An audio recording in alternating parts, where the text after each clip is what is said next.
This tiny rock won World War II. Not a bullet, not a bomb, but a piece of quartz from Brazil. Without it, D-Day would have been a disaster. This is a story about a rock that played a crucial, yet almost invisible, role in winning a war and shaping the modern world. Most people think of radios in 1941 like a simple phone call, but military radio was far from it. Frequencies drifted, leading to lost contact and chaos on the battlefield. The solution lay in a common mineral, quartz. Not the decorative kind, but radio-grade quartz, optically clear, structurally perfect, and found in abundance only in Brazil. The scientific principle behind quartz's utility, piezoelectricity, was discovered in 1880 by French brothers Jacques and Pierre Curie. They found that applying pressure to quartz generated an electrical voltage, and applying voltage made it vibrate at a precise mechanical frequency. This laboratory trick became vital during World War I, when physicist Paul Langevin used quartz in sonar to detect German submarines, establishing quartz as a bridge between the mechanical and electrical worlds. By the 1920s, as commercial radio boomed, engineers discovered that thin wafers of quartz crystal could act as frequency controlling elements, anchoring radio stations to their assigned frequencies. In 1928, Warren Marrison at Bell Telephone Laboratories even built the first quartz crystal clock, accurate too, within 1 second in 30 years. Despite understanding its superiority, the US Army Signal Corps faced a massive challenge. Each crystal-controlled radio needed one crystal per frequency, and each crystal was a handcrafted precision instrument. The entire pre-war American crystal industry produced only about 100,000 crystals annually.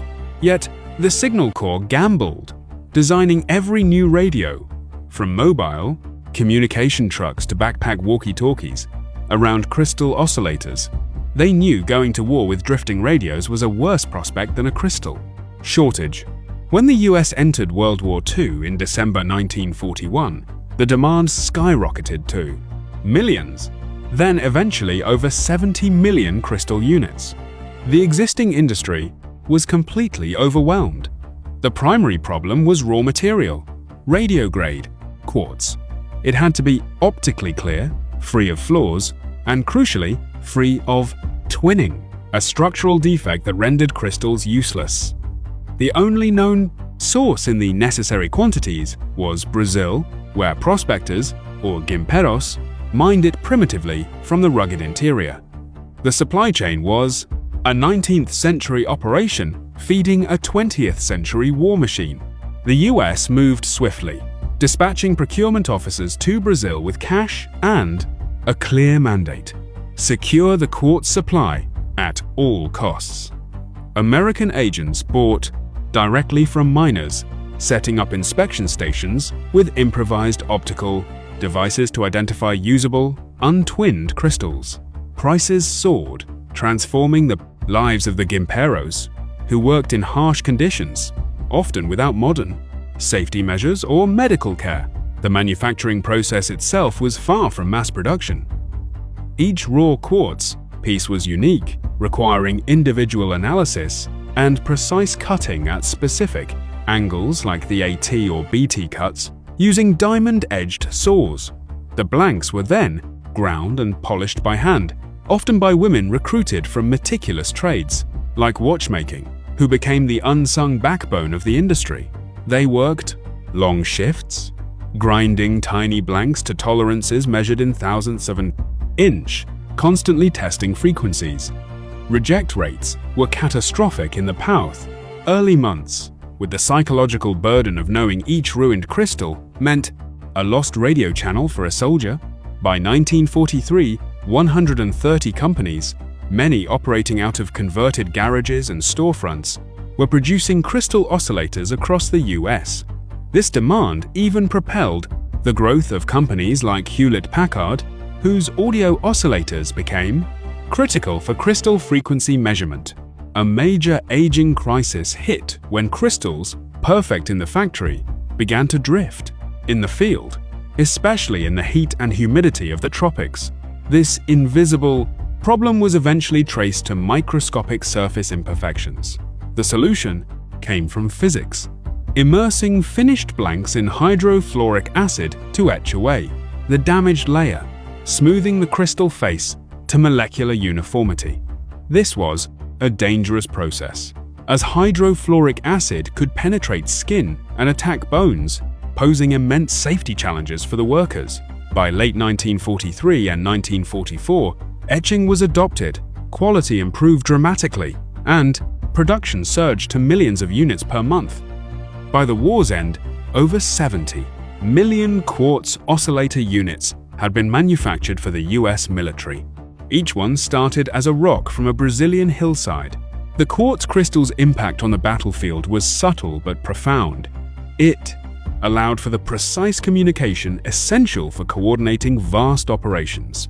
Like D-Day, in the Pacific, etched crystals held their frequencies despite punishing jungle heat, humidity, and salt spray. The SCR-300 backpack radio, crystal-controlled, gave American infantry a coordination capability unmatched by other armies. While German and Japanese crystal technology existed, their industries were smaller, lacked access to Brazilian quartz, and suffered under Allied bombing, creating an invisible crystal gap that favored the Allies. The development of this industry, described as the second largest scientific and industrial undertaking of the war after the Manhattan Project, didn't produce a dramatic weapon. Instead, it produced 70 million tiny, invisible components that made every other weapon work better. After the war, the industry collapsed, and surplus crystals flooded the market. However, the wartime experience highlighted a critical vulnerability: dependence on foreign quartz. In 1950, Bell Telephone Laboratories developed a hydrothermal process for growing synthetic quartz crystals. By the 1970s, virtually all crystals used in electronics were synthetic, rendering the Brazilian mines an afterthought. Today, roughly 10 billion quartz oscillators are manufactured annually.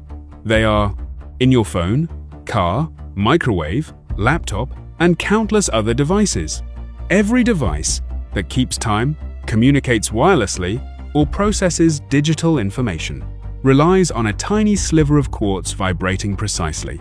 The quartz oscillator is the most ubiquitous, yet invisible, precision component in human history. This technology, the heartbeat of our digital world, traces its lineage directly back to the desperate scramble of World War II. Every advance, every solution, laid the foundation for the electronics revolution that followed: the quartz. Crystal didn't just win a war, it created a world.